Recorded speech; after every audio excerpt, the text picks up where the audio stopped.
Bueno, continuando con nuestro libro de la materia oscura, el elemento más misterioso del universo. Estamos con la colección de Un paseo por el cosmos. Y la materia oscura es de Alberto Casas, que es director del Instituto de Física Teórica y profesor investigador del CSIC.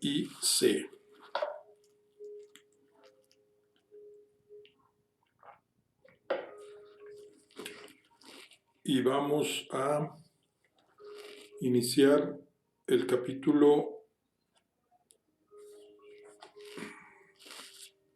4. La naturaleza de la materia oscura en busca de la partícula X. Neutralinos y acciones son algunos de los candidatos teóricos para encarnar la misteriosa partícula X que forma la materia oscura. En el esfuerzo por descubrirla por métodos diversos participan instituciones científicas de todo el mundo. Supongamos que se ha cometido un crimen. Puede darse la circunstancia afortunada de que la policía se encontrara cerca del escenario de los hechos y fuera capaz de capturar al asesino ahí mismo. Naturalmente, en ese caso, la policía conocería de forma inmediata las características físicas del asesino, pero también puede darse el caso más habitual de que no estuviera presente.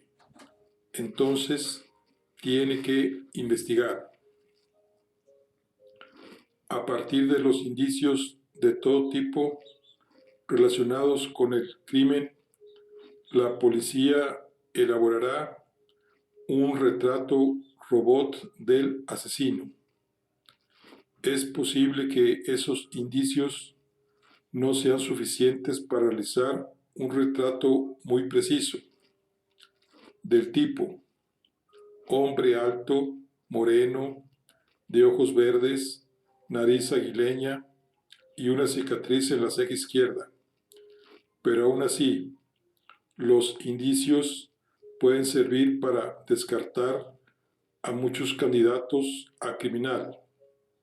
Por ejemplo, a partir del hallazgo de un cabello, la policía puede deducir que el asesino era un hombre moreno, y a partir de la profundidad de las pisadas marcadas en el polvo, puede deducir su peso aproximado.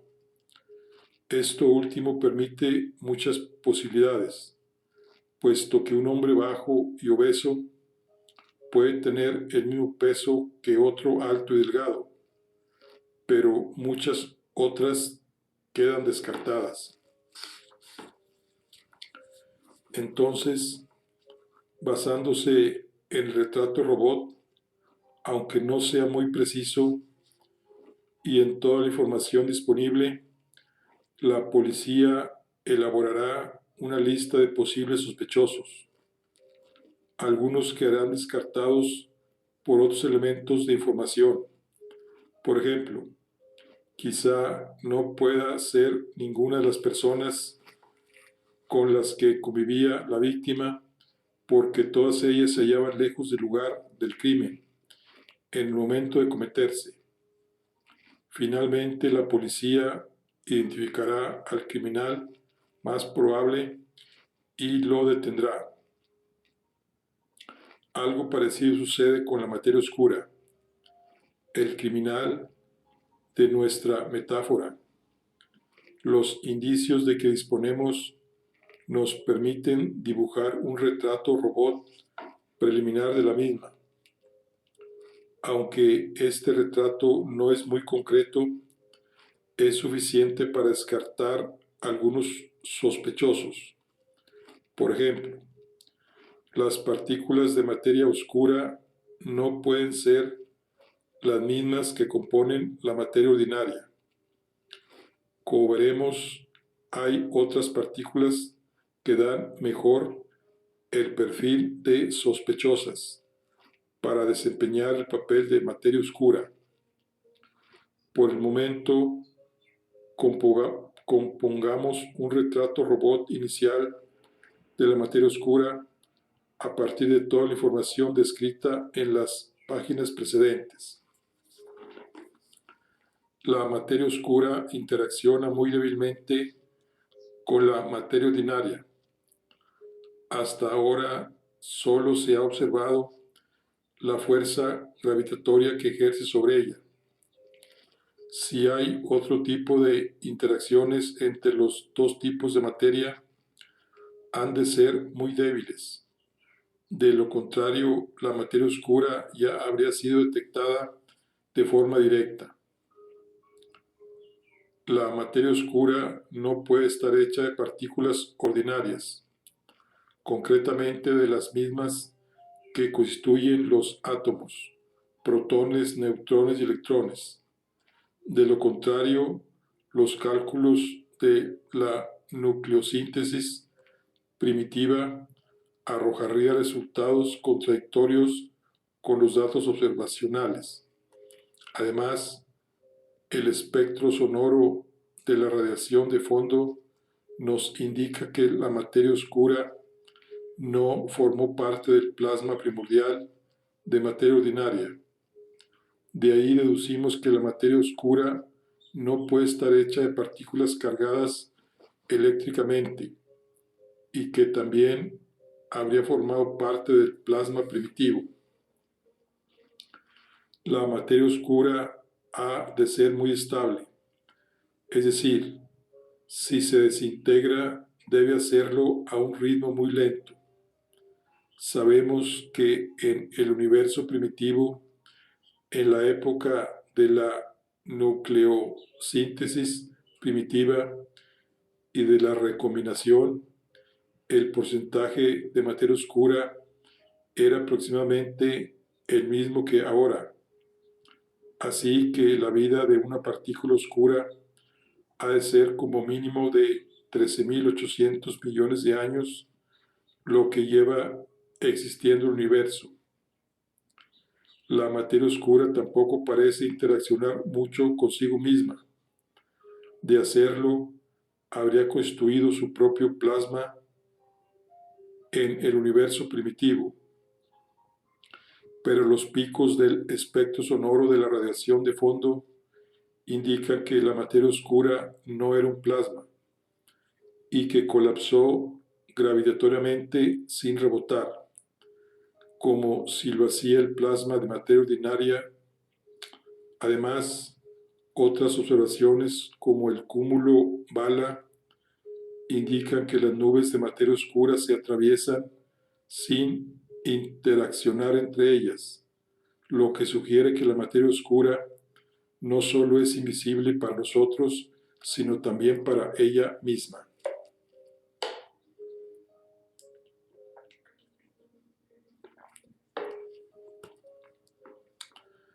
Podemos añadir una característica más a la lista anterior. Una explicación plenamente satisfactoria de la materia oscura no consiste solo en decir la materia oscura está hecha de estas partículas, sino que hace falta explicar también por qué tiene la abundancia que tiene, es decir, un 27% del contenido total del universo. Recordemos que a partir del estudio de la nucleosíntesis primitiva se ha sabido explicar las abundancias de los elementos ligeros.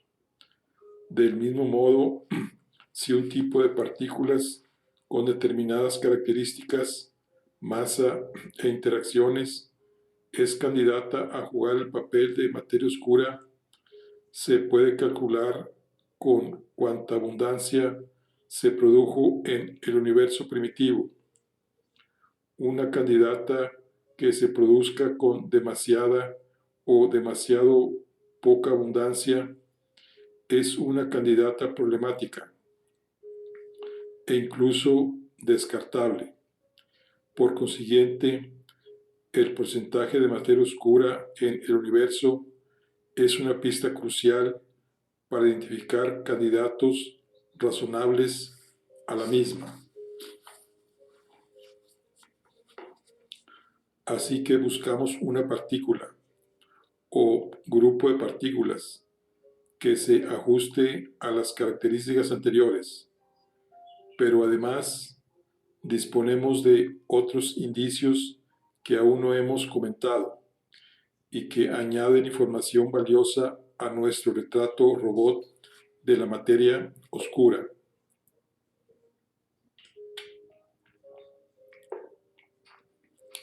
La materia oscura ha de ser fría.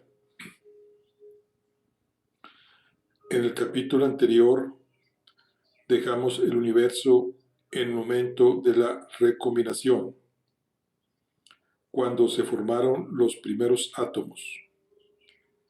Vimos que en ese instante el universo era casi perfectamente homogéneo, excepto por pequeñas variaciones de densidad originadas por las ondas sonoras que fluctuaban en el espacio primitivo y que fueron registradas en el mapa de temperaturas de la radiación de fondo, imagen de las páginas 78 y 79.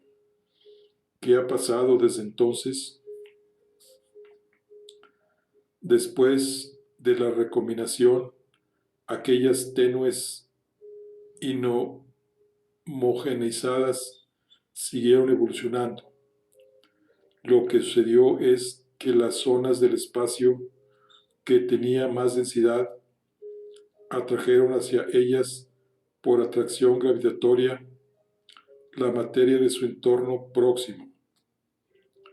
De este modo, estas zonas se hicieron cada vez más densas, proceso que continuó durante los 13.800 millones de años transcurridos desde entonces. El resultado final es el universo actual. ¿Y qué aspecto ofrece nuestro universo? Las galaxias se distribuyen por el cosmos de una manera bastante heterogénea, con zonas de grandes acumulaciones entremezcladas, con otras vacías. Esto puede apreciarse en la imagen de la página contigua.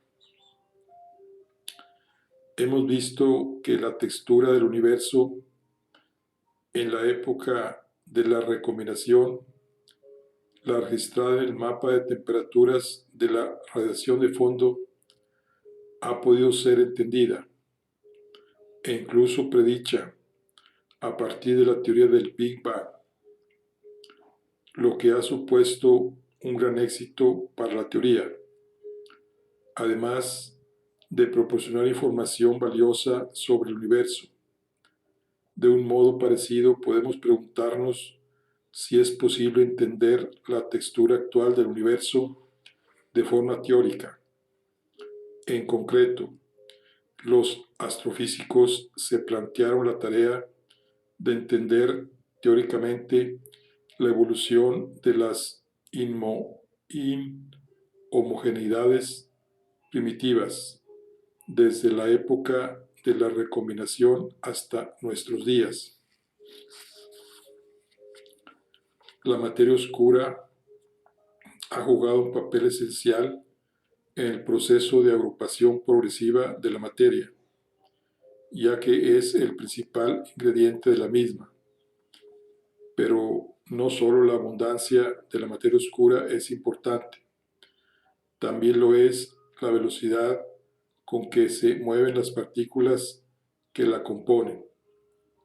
Si esa velocidad fuera muy grande, lo que se denomina materia oscura caliente, el proceso de agrupamiento de la materia habría sido mucho menos eficiente. La razón es que las veloces partículas de la materia oscura habrían escapado con facilidad a los efectos gravitatorios y no se acumularían con la misma eficacia. Por tanto, necesitamos materia oscura fría. que desde el principio pueda agruparse por efecto de su propia gravedad. Esta importante característica permite descartar muchos candidatos a materia oscura. La energía oscura también juega un papel importante en el proceso de agrupamiento de la materia. Como se ha mencionado y veremos con detalle en el próximo capítulo, la energía oscura produce un efecto de expansión acelerada del universo y por lo tanto supone un factor en contra del agrupamiento de la materia. Todos estos factores hay que tenerlos en cuenta a la hora de calcular teóricamente la evolución de la materia a lo largo de los 13.800 millones de años transcurridos desde la época de la recombinación. Se trata de un cálculo complicado que solo es posible realizar con la ayuda de superordenadores. En la imagen de las páginas 102 y 103 vemos el resultado de una simulación de este tipo para un fragmento del universo. La materia oscura aparece efectivamente agrupada de forma filamentosa, como un amasijo de telarañas en las zonas de más alta densidad, representadas como más luminosas.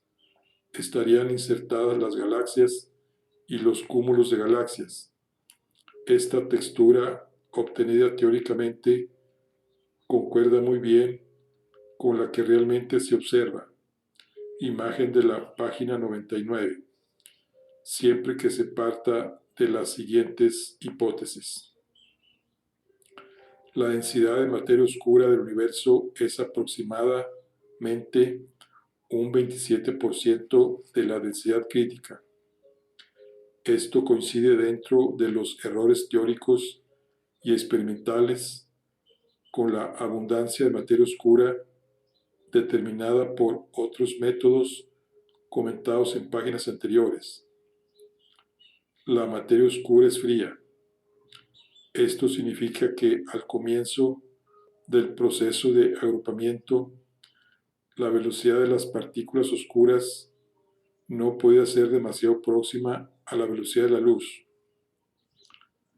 Hay una gran contribución de la energía oscura al contenido total del universo, lo que ha supuesto un factor de crecimiento del tamaño de las galaxias y de los espacios entre ellas en los últimos miles de millones de años. Así que la estructura a gran escala del universo actual nos confirma, una vez más, la existencia de la materia oscura e incluso de la energía oscura, y nos da pistas sobre su naturaleza. Ha de ser fría. Esto completa, hasta donde sabemos, nuestro retrato robot de la materia oscura.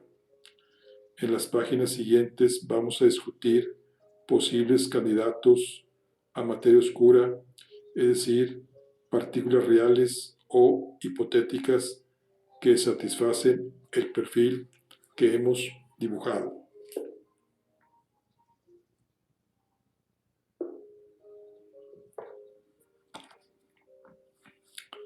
La materia ordinaria y sus misterios.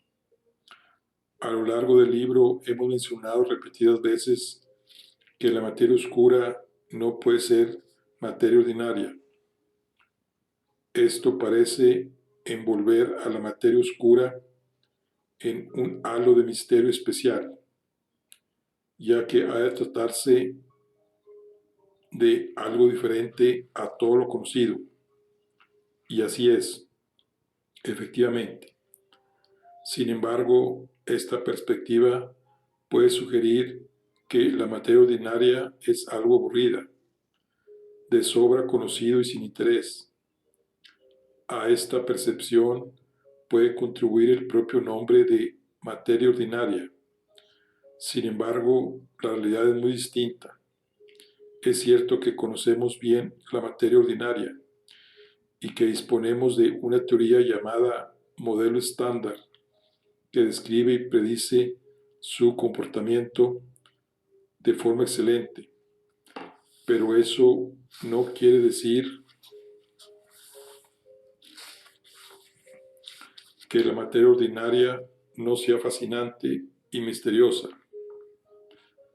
De hecho, presenta peculiaridades intrigantes, cuyo origen no conocemos. Como veremos, es posible que la propia existencia de la materia oscura esté relacionada con alguno de los enigmas sin resolver de la materia ordinaria. Hablemos un poco de las características de la materia ordinaria y la teoría que las describe, el mencionado modelo estándar. Para empezar, hay que decir que la materia ordinaria es algo más que protones, neutrones y electrones, es decir, los contribuyentes de los átomos. De hecho, los protones y neutrones ni siquiera son partículas elementales, sino compuestas de otras llamadas quarks. Un protón P está hecho de 3 quarks, 2 del tipo llamado U y uno del tipo llamado D. Simbólicamente, P es igual a UUD. Del mismo modo, un neutrón N está compuesto por 3 quarks en la combinación opuesta. N es igual a UDD. Por lo que sabemos, los quarks son perfectamente elementales, y lo mismo puede decirse del electrón. Así que, al final, resulta que los átomos siguen estando formados por 3 partículas elementales, los quarks U y D, que constituyen los protones y neutrones, y los electrones. Es importante señalar que el protón y el neutrón no son las únicas partículas compuestas. De hecho, la mayoría de las partículas conocidas no son realmente elementales, sino que están hechas de quarks. Entre ellas podemos mencionar el pión o partícula pi, el kaón o partícula K, las partículas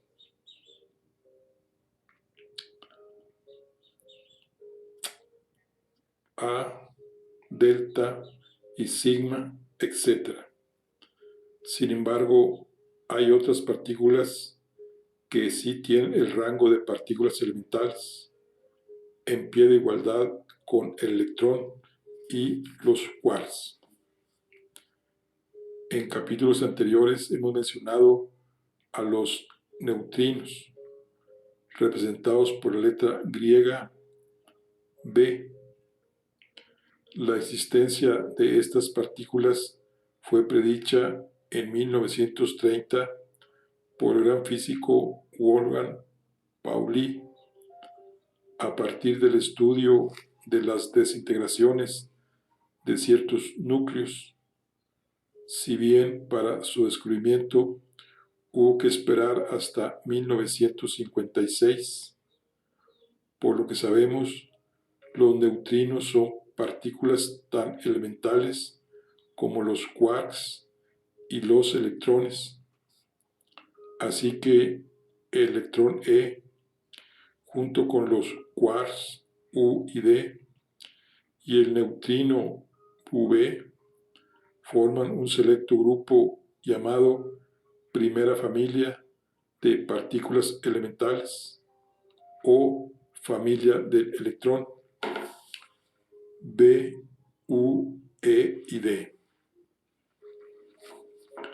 El subíndice E en el neutrino indica que en sus interacciones aparece siempre asociado al electrón.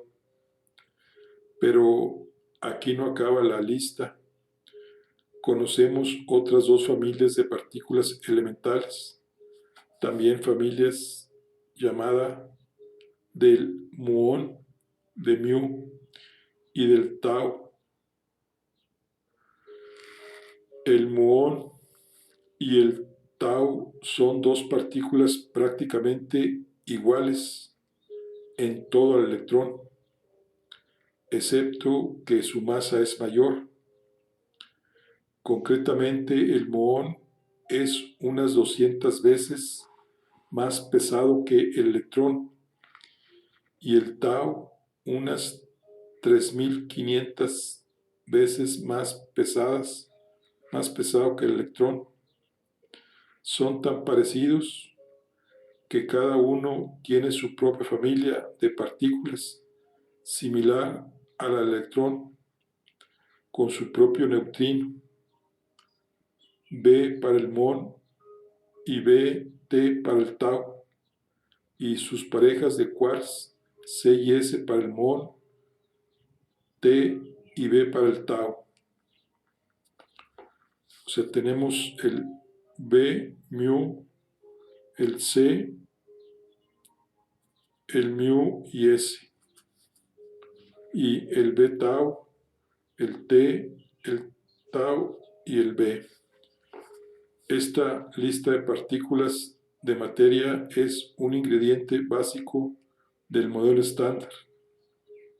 Ciertamente, todos los objetos y sustancias familiares están hechas de átomos, a su vez formados por partículas de la primera familia. Las partículas de las otras dos familias son mucho menos abundantes.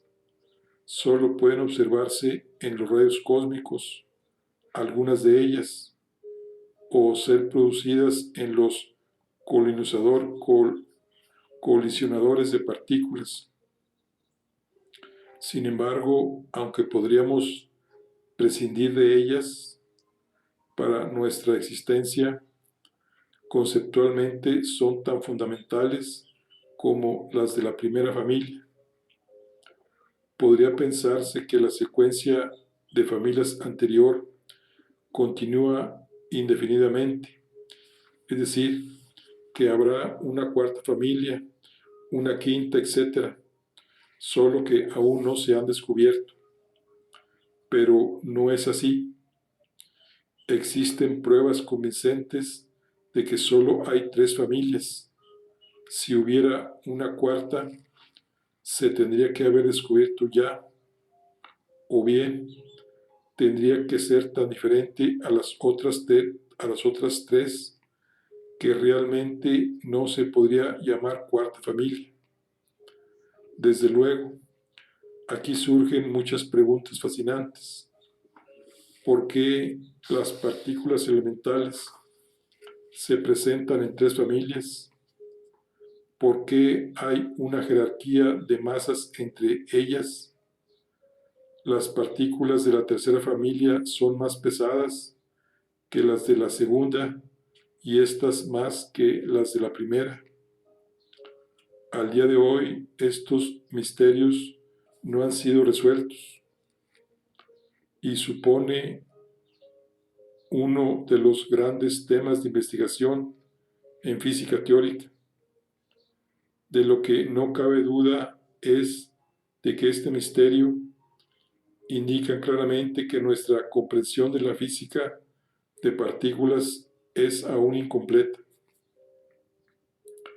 Hablemos ahora de otro ingrediente básico del modelo estándar: las interacciones entre las partículas elementales.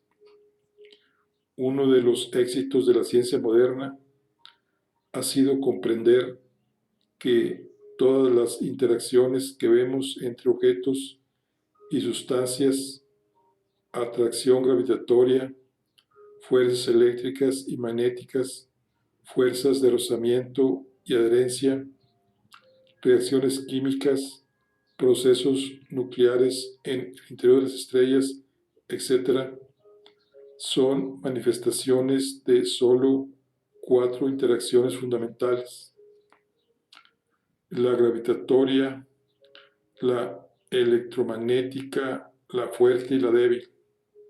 Por ejemplo, todas las reacciones químicas son manifestaciones de la interacción electromagnética. Es interesante mencionar que las 4 interacciones son esenciales para la vida. Sin atracción gravitatoria no se formarían estrellas ni planetas, ni los segundos orbitarían alrededor de las primeras. Sin fuerzas electromagnéticas, los electrones no estarían ligados a los núcleos atómicos, así que no habría átomos ni por tanto sustancias diversas. Las fuerzas fuertes y débiles son mucho menos familiares, pero igualmente esenciales. Las fuerzas fuertes son las responsables de que los quarks se mantengan unidos en un protón o un neutrón, y también de que los protones y neutrones formen núcleos estables. Sin ellas no existirían los núcleos atómicos y por tanto tampoco los átomos. Finalmente, las fuerzas débiles son las responsables de los procesos que en el interior del Sol producen luz y calor, los cuales hacen posible la existencia de vida en la Tierra. Las 12 partículas elementales de las 3 familias sienten estas interacciones de forma diferente. La interacción gravitatoria es sentida por todas ellas, así como la interacción débil. La electromagnética es sentida solo por las partículas con carga eléctrica, que son todas excepto los neutrinos.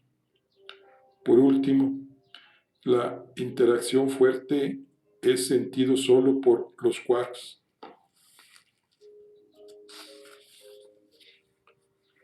En algunos aspectos, las 4 interacciones son muy distintas entre sí.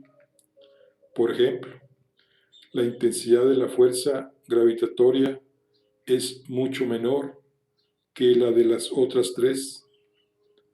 Pensemos que cuando un pequeño imán levanta un tornillo, está generando una fuerza magnética capaz de superar la fuerza gravitatoria ejercida sobre ese mismo tornillo por toda la Tierra.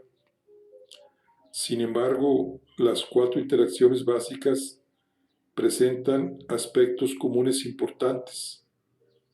Concretamente, todas ellas están mediadas por ciertas partículas que hacen el papel de mensajeros de la interacción. Por ejemplo, los fotones son las partículas mensajeras de la interacción electromagnética. Cuando 2 electrones de carga negativa se repelen, esa repulsión surge del intercambio de fotones entre ellos, tal como se ilustra en la figura 1. La letra griega gamma simboliza el fotón intercambiado de los llamados gluones G, y la interacción débil de los llamados bosones W y Z. Finalmente, la interacción gravitatoria tiene también su partícula mensajera, el gravitón G. Todas estas partículas mensajeras han de ser consideradas también partículas perfectamente elementales, hasta donde sabemos.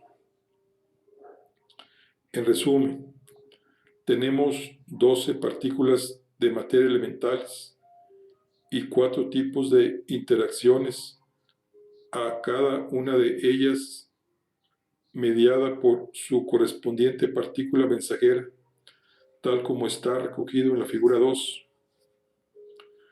Un aspecto interesante de las partículas mensajeras de las interacciones es que, con la excepción de los bosones W y Z, todas ellas tienen masa cero. Este hecho puede explicarse a partir de la propia estructura matemática de las interacciones.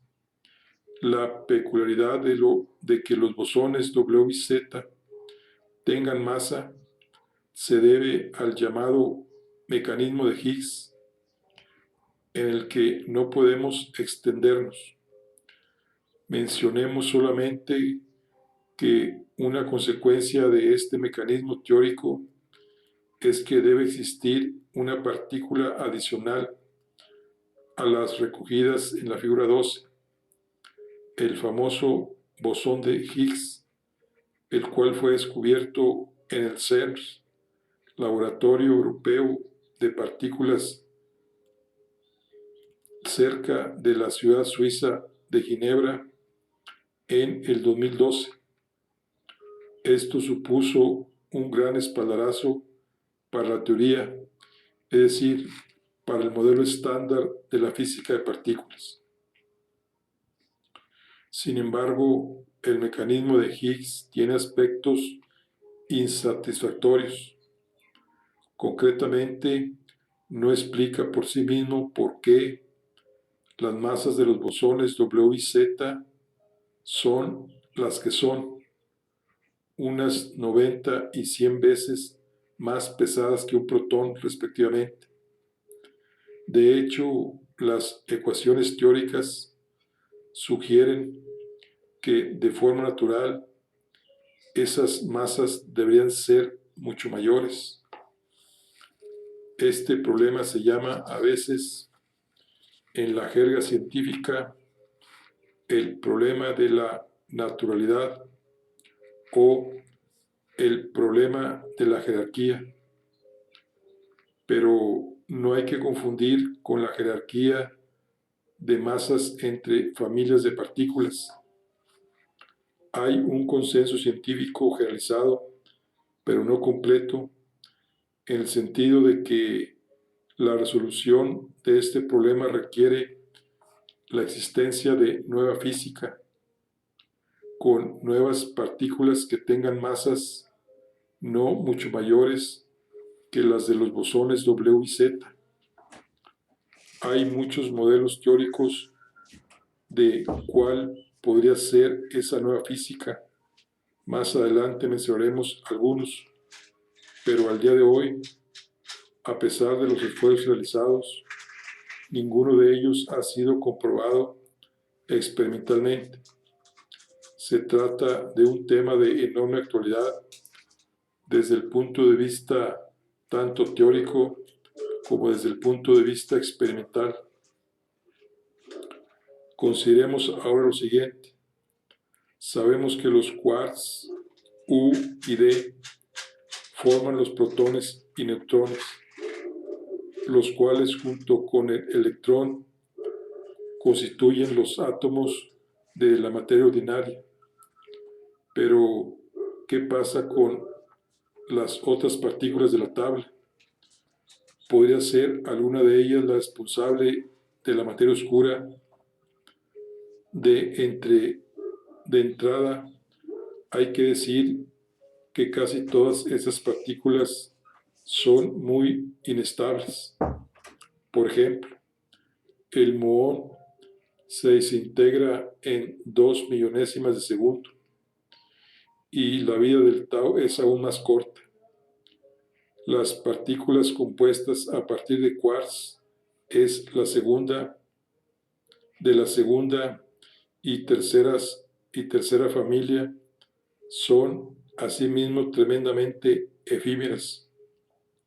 Por tanto, estas partículas no sirven como materia oscura, no satisface nuestro retrato robot, que exige que la materia oscura sea muy estable. La excepción son los neutrinos, con los que merece la pena entretenernos un poco. Los neutrinos son partículas fascinantes que ostentan varios récords. Por ejemplo, son las partículas de materia más ligeras que se conocen. De hecho, no se sabe su masa. Solo cientos límites entre los que ésta tiene que encontrarse. Concretamente, el neutrino más pesado ha de ser entre 1.000.000 y 100 millones de veces más ligero que el electrón, la siguiente partícula más ligera. Son también las partículas conocidas más difíciles de detectar, ya que interaccionan muy poco con la materia, razón por la cual se tardó tanto en descubrirlas.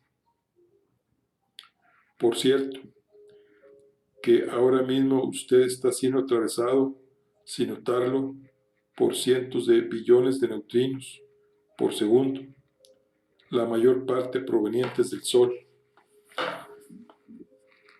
Los neutrinos son también las partículas de materia más abundante del universo, solo superadas en número por las partículas de luz, los fotones.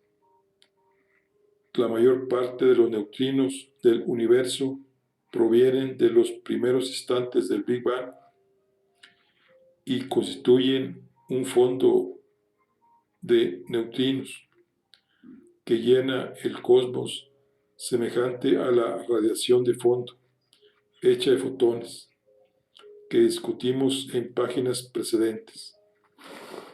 Debido a su baja energía, estos neutrinos cósmicos son tremendamente difíciles de detectar. De hecho, aún no se ha detectado ninguno, pero estamos muy seguros de que están ahí. Como dijo Carl Sagan, la ausencia de pruebas no es prueba de ausencia. Todas estas características de los neutrinos parecen encajar como anillo al dedo en nuestro retrato robot de la materia oscura. Y de hecho, durante mucho tiempo los neutrinos fueron considerados un firme candidato para la misma. Sin embargo, los neutrinos no pueden ser la materia prima, no pueden ser la materia oscura, por dos razones. La primera es que cuando se calcula el remanente de neutrinos cósmicos procediente del Big Bang, resulta que no es suficiente para construir un 27% de la densidad crítica, que es la densidad de la materia oscura. Para conseguirlo, deberían ser bastante más pesados de lo que son. La segunda razón es que los neutrinos supondrían un tipo de materia oscura caliente, y como sabemos, la materia oscura debe ser fría. Así que, desgraciadamente, los neutrinos han quedado descartados para ejercer el papel de la materia oscura. Mencionemos de paso que las propiedades de los neutrinos están perfectamente entendidas desde el punto de vista teórico, excepto la extrema pequeñez de sus masas. De hecho, existen modelos teóricos muy interesantes para entender esa pequeñez, y todos ellos requieren, una vez más, la existencia de nueva física y, en general, de nuevas partículas. En los párrafos anteriores hemos resumido los ingredientes más importantes del modelo estándar de la física de partículas, la teoría que describe exitosamente toda la materia conocida. Aunque el modelo estándar funciona muy bien en la práctica, hemos visto que no es totalmente satisfactorio, ya que hay aspectos intrigantes de las partículas elementales que no es capaz de explicar. Esto sugiere fuertemente que ha de haber física más allá del modelo estándar. Por otro lado, ninguna de las partículas descritas por esta teoría, las únicas conocidas, puede ejercer el papel de materia oscura. Así que la materia oscura también requiere la existencia de física más allá del modelo estándar.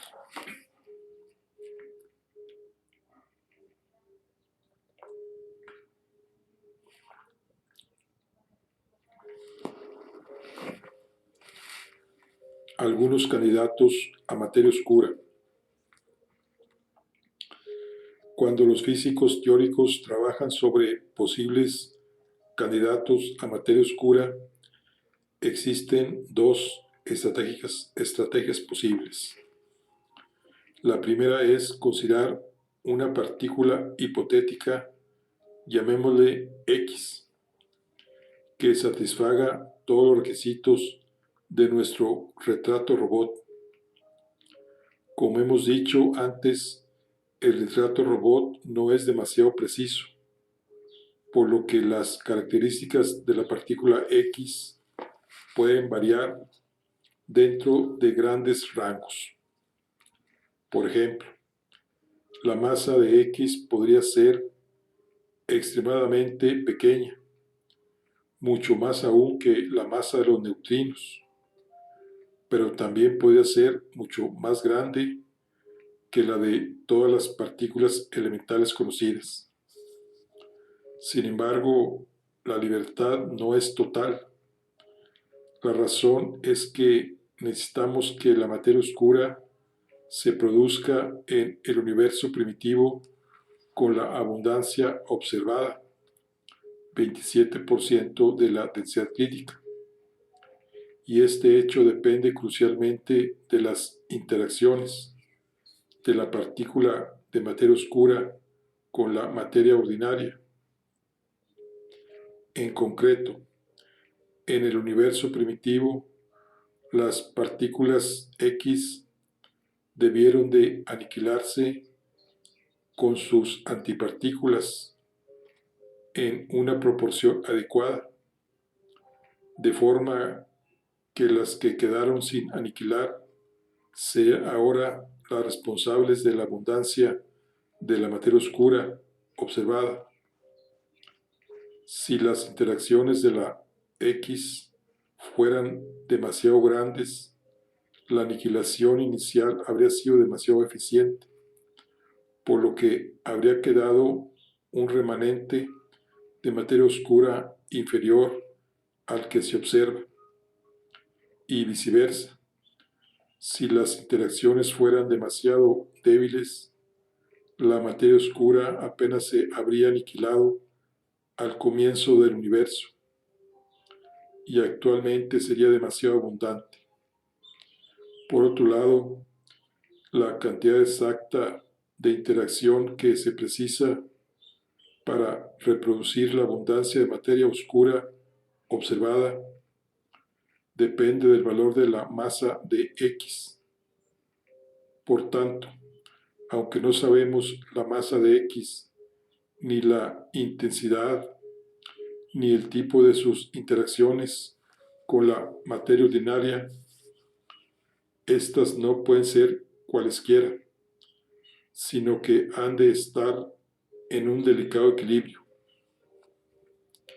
Este conocimiento permite realizar predicciones acerca de las posibilidades de detectar las partículas de materia oscura en un experimento adecuado o incluso de producirlas en los colisionadores de partículas, asuntos sobre los que enseguida volveremos.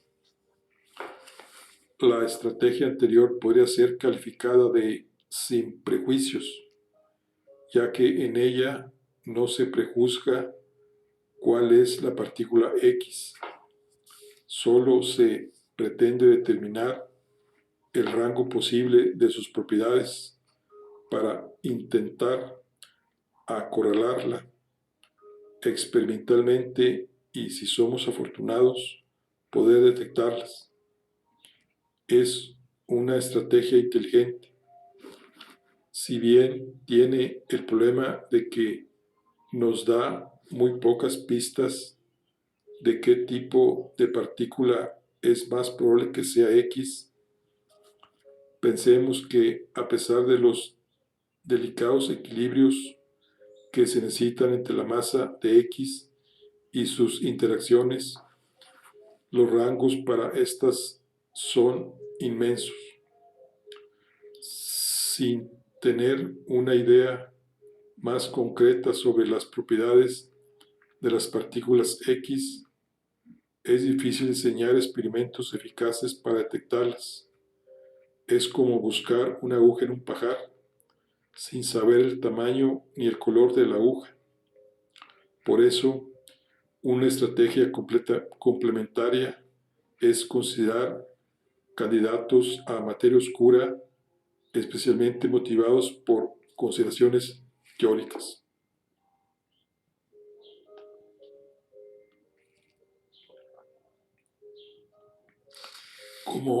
Como vimos en el apartado anterior, hay razones para pensar que el modelo estándar de la física de partículas no es la teoría última, sino que debe de haber nueva física aún por descubrir que resuelva algunos de sus enigmas. Por ejemplo, la jerarquía de masas entre las familias de partículas o el problema de la naturalidad asociada al mecanismo de Higgs. Los modelos teóricos desarrollados para intentar explicar estos enigmas suelen implicar la existencia de nuevas partículas. Si sucede que, sin habérselo propuesto, alguna de estas partículas tiene las propiedades adecuadas para ejercer de materia oscura, entonces será un candidato excelente para la misma. Esto será especialmente cierto si el modelo teórico del que surge está bien fundamentado. De esta manera, los modelos teóricos de nueva física pueden sugerirnos características concretas de las partículas de la partícula X, sirviéndonos de guía sobre lo que debemos buscar. Esto hace la búsqueda potencialmente más eficiente, pero no hay que olvidar que estos modelos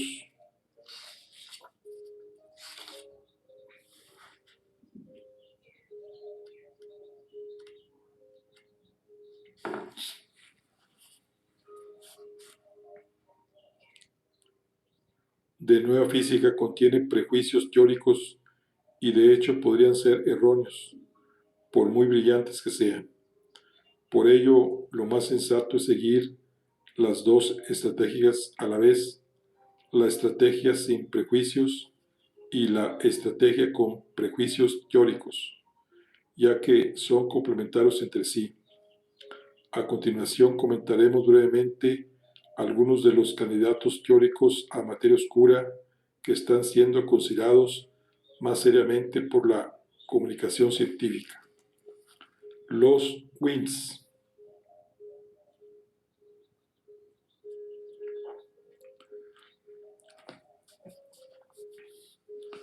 Los cálculos teóricos indican que si una partícula tiene una masa entre 10 veces a 1000 veces la masa de un protón aproximadamente y presenta solo interacciones débiles, una de las 4 interacciones fundamentales anteriormente comentadas, entonces la abundancia con la que se habría producido en el universo primitivo estaría de acuerdo con la abundancia de materia oscura que observamos.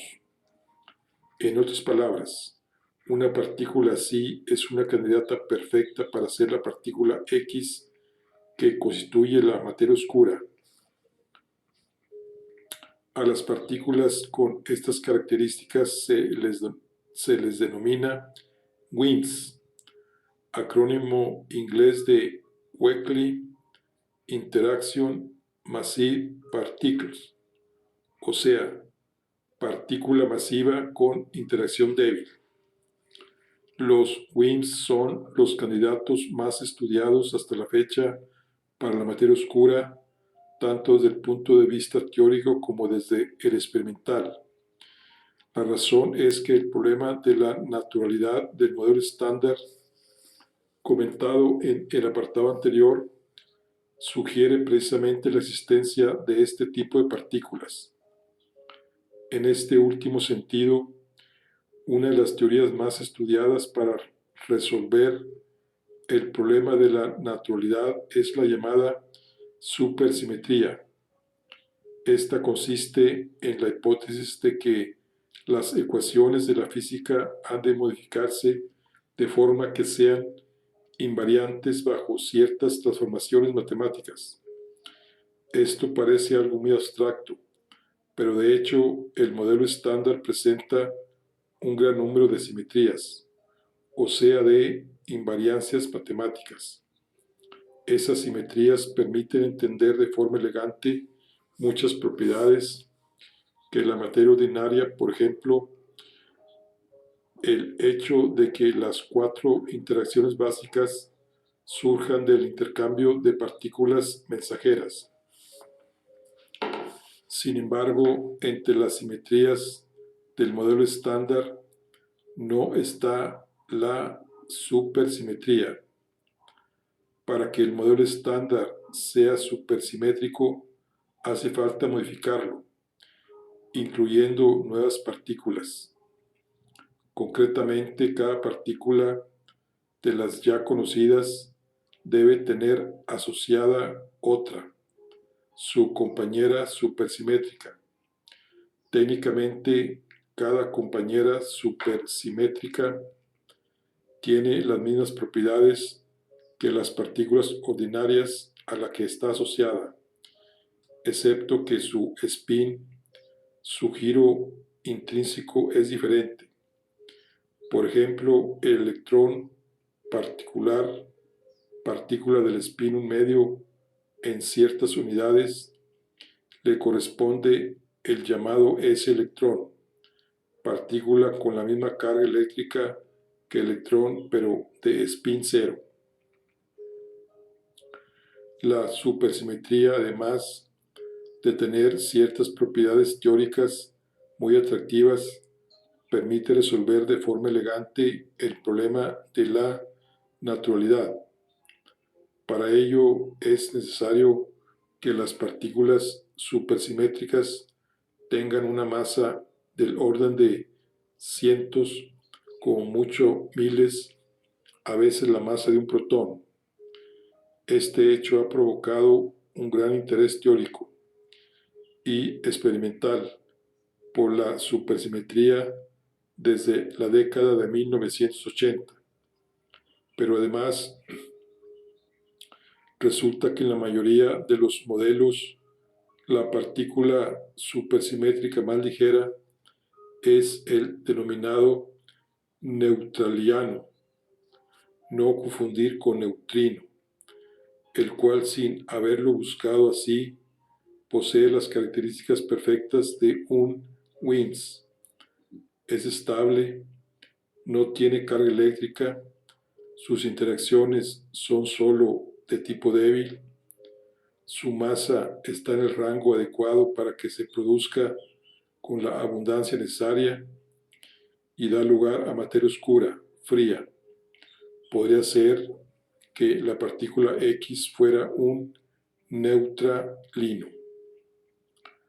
Otra propuesta de física más allá del modelo estándar son los modelos con dimensiones espaciales extras. En este caso, la hipótesis es que, además de las 3 dimensiones espaciales habituales, largo, ancho y alto, existen una o varias dimensiones espaciales invisibles para los ojos porque tienen un tamaño muy pequeño. Para comprenderlo, pensemos en la superficie de una tubería. Tiene dos dimensiones, una a lo largo que se extiende indefinidamente y otra transversal, que no es más que una pequeña circunferencia. Si imaginamos una tubería tan delgada que la circunferencia se hace microscópica, nos parecería simplemente una línea de una sola dimensión, largo. La dimensión transversal se habrá vuelto invisible. Del mismo modo, dimensiones compactas, muy pequeñas, podrían pasar desapercibidas en nuestro mundo de 3 dimensiones extendidas. Sin embargo, estas dimensiones extras tendrían consecuencias. Una partícula moviéndose en ellas y no en las 3 dimensiones convencionales nos parecería que está en reposo, pero con mucha energía. Es decir, nos parecería que tienen masa y por tanto una partícula distinta. Precisamente una de estas partículas podría tener las características de un WIMPs y ser la responsable de la materia oscura.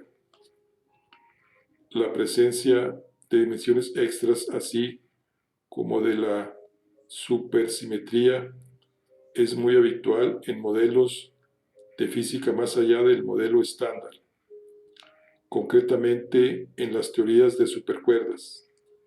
Estas teorías fueron propuestas para resolver un problema grave del modelo estándar, la falta de consistencia matemática de las fuerzas gravitatorias a nivel cuántico, y suponen el intento más serio hasta la fecha en esa dirección. Además de la supersimetría, existen otros modelos teóricos que podrían solucionar el problema de la naturalidad del modelo estándar y que también dan lugar a WIMPs. Entre ellos están los modelos de Higgs compuestos, modelos de Higgs múltiples, etc.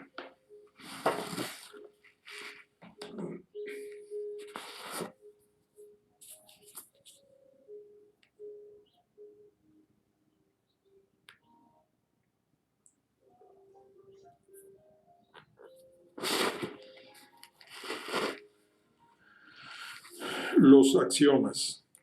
Los axiomas son partículas propuestas en la década de 1980 para resolver un problema teórico del modelo estándar relacionado con la estructura de las interacciones fuertes. No podemos entrar aquí en los detalles técnicos de dicho problema ni en la forma en la que los acciones lo solucionan, pero es interesante mencionar que los acciones, sin haber sido diseñados teóricamente para ello, son partículas que se ajustan perfectamente al retrato robot de la materia oscura. Se trata de partículas muy estables, de masa muy pequeña, más ligeras incluso que los neutrinos y que se produjeron copiosamente en caso de existir en el universo primitivo. Sus interacciones con la materia ordinaria son extremadamente débiles, por lo que los métodos de detección directa adecuados para detectar WIMPs no sirven para detectar acciones. Otros candidatos. Desde que se hizo evidente que la materia oscura debía tener una naturaleza distinta de la ordinaria, se han desarrollado muchos escenarios teóricos de física más allá del modelo estándar con partículas candidatas a constituir la materia oscura. Por ello, existe una gran proliferación de propuestas más o menos exóticas y nombres peculiares, neutrinos estériles, módulos, dobletes inertes, etc. Sin embargo, en muchos casos, estas propuestas no tienen una sustentación firme adicional, sino que son modelos ad hoc diseñados ex professo para acomodar la materia oscura. La casa de la materia oscura. Existen decenas de experimentos en todo el mundo con el objeto de detectar señales de la materia oscura, lo que sin duda refleja el enorme interés científico que suscita este tema. Aunque las técnicas usadas para ello son muy diversas, fundamentalmente se siguen tres tipos de estrategias, complementarias entre sí: la detección directa, la detección indirecta y la producción de materia oscura. Vamos a ver a la detección directa. Actualmente se tiene una idea bastante precisa de la densidad de materia oscura que existe en nuestra región de la Vía Láctea, aproximadamente media milimillonésima de gramo por kilómetro cúbico, lo que equivale a la masa de 300 protones por litro. Esto se calcula a partir del movimiento de las estrellas alrededor del centro galáctico, como describimos en el capítulo 1. Usando ese valor de la densidad, se puede calcular fácilmente cuántas partículas de materia oscura y las que hemos llamado X hay en nuestro alrededor. Por ejemplo, si la partícula X fuera 100 veces más pesada que un protón, que sería el caso del WIMPs típico, entonces tendríamos unas 3 partículas de materia oscura por litro, por ejemplo, en cada botella de leche de su nevera. Pero esas partículas se mueven a gran velocidad. Teniendo en cuenta que la materia oscura de la galaxia se halla en equilibrio gravitatorio, es posible deducir su velocidad promedio, unos 300 kilómetros por segundo. A partir de estos datos de la densidad y la velocidad, se puede determinar el flujo de partículas de materia oscura en el que estamos inmersos. Siguiendo con el ejemplo del WIMP 100 veces más pesado que un protón, el resultado es que 1 centímetro cuadrado de cualquier superficie, incluido su piel, está siendo atravesado por 100.000 partículas de materia oscura por segundo.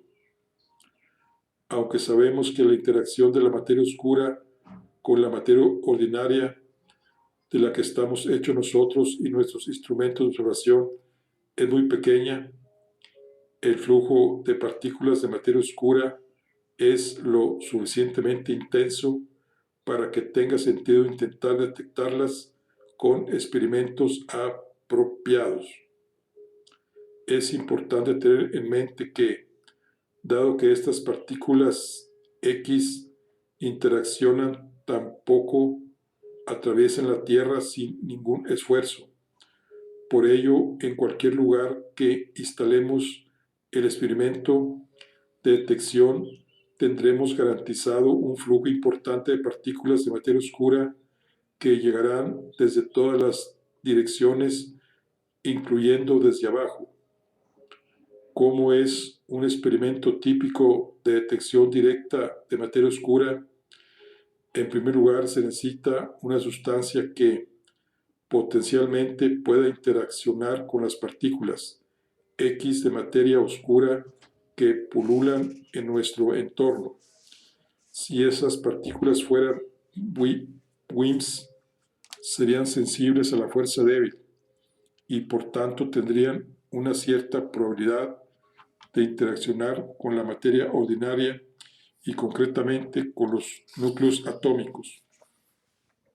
La interacción entre las partículas de materia oscura y los núcleos atómicos pueden estar también medida por el intercambio de bosones de Higgs. Este es un aspecto bastante técnico, pero importante en los cálculos teóricos. Esto nos da una oportunidad de detectar, siempre que seamos capaces de observar de alguna forma, cómo un núcleo atómico de la muestra de sustancia siente el impacto en una partícula de materia oscura. Esto está ilustrado en la figura 3, donde vemos cómo una partícula X de materia oscura impacta con uno de estos núcleos atómicos, haciendo que éste retroceda. Un aspecto importante a tener en cuenta es que continuamente estamos siendo bombardeados por partículas ordinarias, provenientes de distintas fuentes. Por ejemplo, estamos recibiendo constantemente el impacto de los rayos cósmicos. Además, las sustancias radiactivas de nuestro entorno, aunque se encuentren en pequeñas cantidades, son también una fuente importante de partículas que nos bombardean. De hecho, nuestros propios cuerpos emiten partículas de diversos tipos. Por tanto, lo primero que hay que hacer es proteger el experimento del impacto de todas esas partículas indeseables. De otro modo, sería imposible distinguir el impacto de una partícula X en el caso de que realmente tenga lugar entre los millones de impactos de partículas ordinarias. Por ello, estos experimentos se suelen situar dentro de una mina o debajo de una montaña, con objeto de resguardarlos de los rayos cósmicos, para proteger la muestra de materia utilizada de la radiación emitida por las rocas o los objetos de laboratorio. Esta se sitúa dentro de un robusto blindaje que no sea radioactivo en absoluto, por ejemplo, hecho de plomo arqueológico, es decir, plomo fundido en tiempos de los romanos y sin valor histórico alguno, ya que después de 2000 años ha perdido toda su radioactividad. Este es de hecho el montaje realizado en el experimento ANAIS, un proyecto español de detección de materia oscura, y no es el único, situado dentro del túnel de Canfranc en el Pirineo aragonés. Aún así, algunas partículas ordinarias, por ejemplo, los neutrinos, penetran hasta la muestra de sustancia blindada y pueden interaccionar con ella, lo que exige tener un control preciso de ese ruido de fondo inevitable para poder descontarlo de los resultados que se observen. Otro aspecto interesante de los experimentos es el método usado para registrar el retroceso del núcleo atómico, que se produce como consecuencia del impacto que sufre. Hay dos técnicas básicas. La primera es medir el pequeñísimo incremento de la temperatura del material, el cual ha de mantenerse a muy baja temperatura. La segunda, utilizada cuando la sustancia es un gas noble como xenón, consiste en detectar el ligerísimo centelleo que se produce. En cualquier caso, son técnicas que requieren una tecnología de punta y un control extraordinario de todas las variables físicas. En los experimentos típicos, las muestras de sustancias utilizadas pueden contener desde unos pocos kilos hasta cientos de ellos. Está ya programado un experimento llamado GENOCNIC, que funcionará debajo del macizo rocoso de Gran Sasso en los Apeninos y que empleará una tonelada de gas xenón. Naturalmente, cuanta más sustancia se utilice, más probabilidades hay de observar el impacto de una partícula de materia oscura, pero la complejidad y el precio del experimento también crece. Hay que decir que a pesar de todos los esfuerzos realizados, hasta el momento no se ha encontrado ninguna señal clara de materia oscura en ningún experimento. Algunas de las colaboraciones científicas sostienen que sí han detectado señales, pero los datos son demasiado ambiguos todavía para ser tomados muy en serio. Aún así, los experimentos de detección directa han proporcionado información valiosísima acerca de la materia oscura. Ciertamente nos han revelado lo que son las partículas X, pero han descartado grandes rangos de valores para su masa y sus interacciones, haciendo más definido su retrato robot. De este modo, muchos candidatos teóricos han podido ser descartados, puesto que si fueran los constituyentes de la materia oscura, habrían sido ya detectados. En ese sentido, hay que decir que la mayoría de los experimentos de detección directa en proyecto o en funcionamiento son especialmente adecuados para detectarlos. Partículas de tipo WIMPs. De hecho, una parte importante del rango de parámetros de los WIMPs ha sido ya explorada y se espera que en los próximos años se explore casi la totalidad.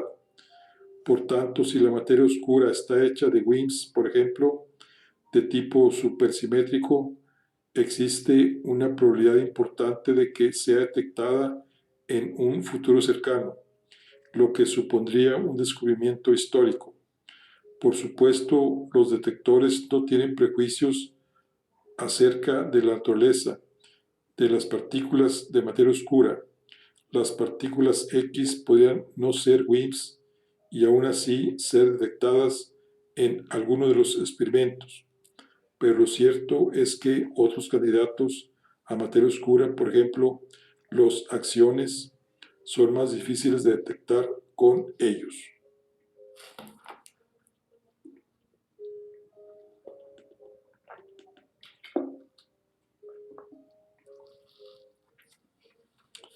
Detección indirecta. Dependiendo de las características de la materia oscura, existe una cierta probabilidad de que algunas de sus partículas X que viajan por el espacio choquen con sus antipartículas X testada. También forman parte de la materia oscura, aniquilándose. En este proceso pueden producirse partículas ordinarias como fotones, neutrinos, etc. Y estas partículas ordinarias pueden alcanzar la Tierra, tal como ilustra la figura 4.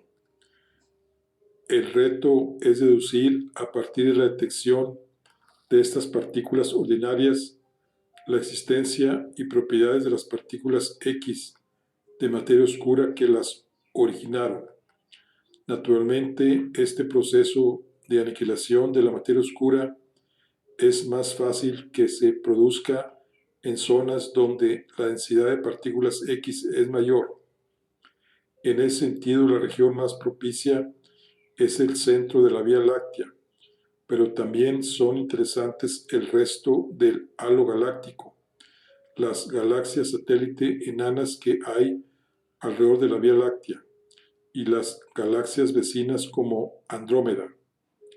Otro lugar a considerar es el centro del Sol, donde se ha podido acumular con el tiempo una cierta cantidad de partículas de materia oscura que han caído en su campo gravitatorio. En la aniquilación de la materia oscura es probable que se produzca partículas ordinarias de muy diversos tipos, aunque las que no son estables, por ejemplo los muones, se desintegran rápidamente. Al final, lo que se genera es un flujo de partículas ordinarias estables, fotones,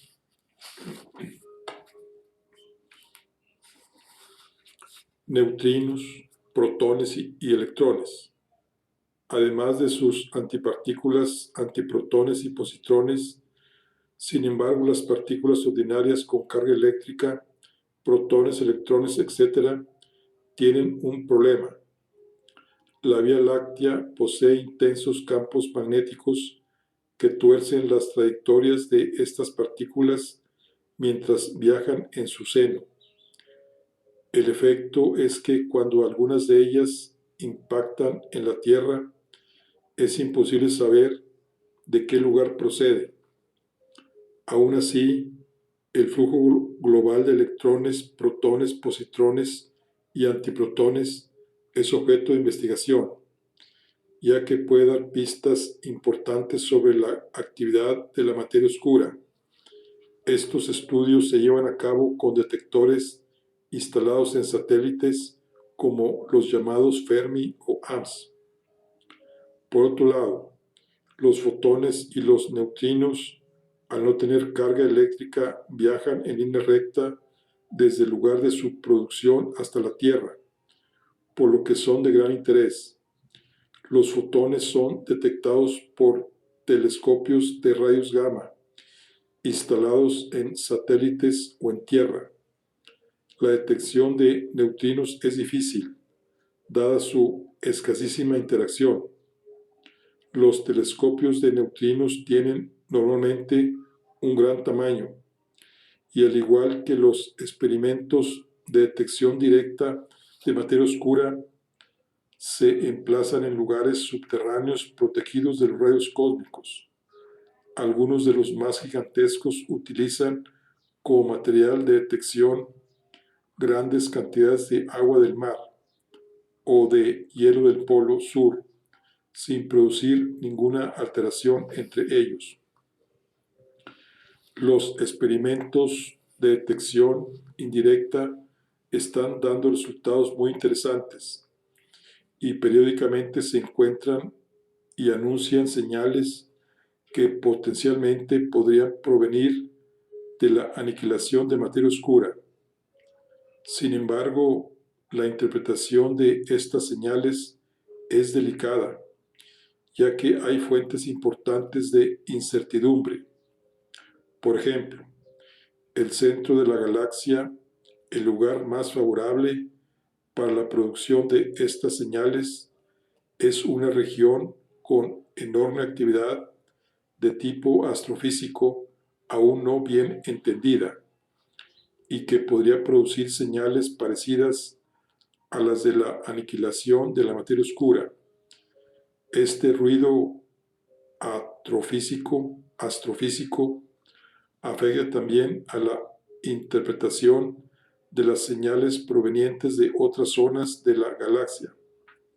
Se trata de un área de investigación de gran actividad, tanto teórica como observacional.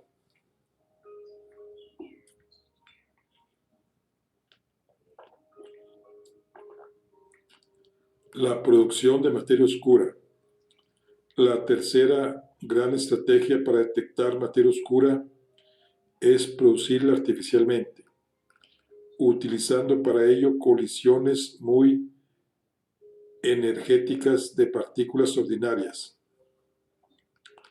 Aunque la interacción de la materia oscura con la ordinaria es muy pequeña, existe una posibilidad, quizá no despreciable, de que al chocar dos partículas ordinarias se generen partículas X de materia oscura. Si estas colisiones se producen de forma copiosa, como sucede en un acelerador colisionador de partículas, podemos aspirar a observar la producción de materia oscura en alguna de ellas. Esto está ilustrado en la figura 5, en la que la colisión de dos protones da lugar a una partícula y una antipartícula de materia oscura. Este tipo de colisiones son precisamente las que tienen lugar en el LHC, el gran colisionador de protones, el más grande y potente del mundo, instalado en el CERN. Una parte importantísima importantísima del programa científico del LHC es la búsqueda de partículas no ordinarias.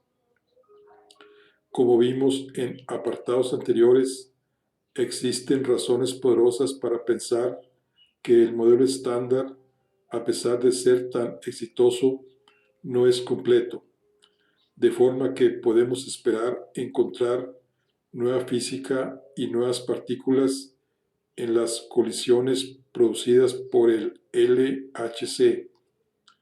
De momento no se ha encontrado ninguna señal de este tipo, pero el colonizador es un experimento en marcha. Así que en los próximos años podemos esperar noticias en este sentido, que naturalmente tendrían una relevancia histórica, como la tuvo en el 2012 el descubrimiento del bosón de Higgs. Por supuesto, la sola producción de nuevas partículas, por ejemplo, neutralinos, nos probaría que son los constituyentes de la materia oscura, pero si su masa e interacción con la materia ordinaria están en el rango adecuado para jugar ese papel, eso sería una indicación muy fuerte a su favor. Los experimentos en el colisionador han sido ya muy eficaces para restringir el rango posible para la masa y las interacciones de la partícula X de materia oscura. En ese sentido, desempeñan una labor complementaria a los experimentos de detección directa.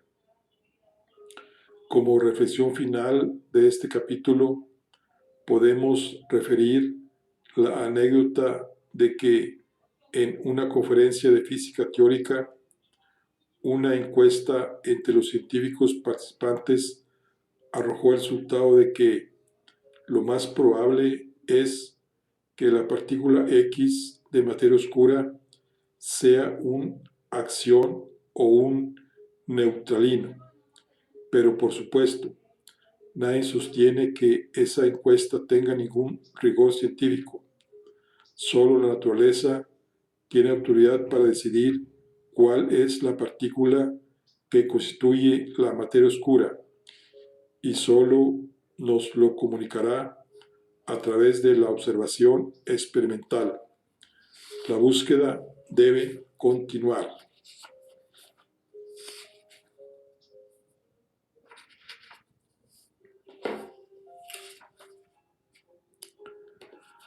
Bueno, aquí concluimos lo que es el capítulo 4.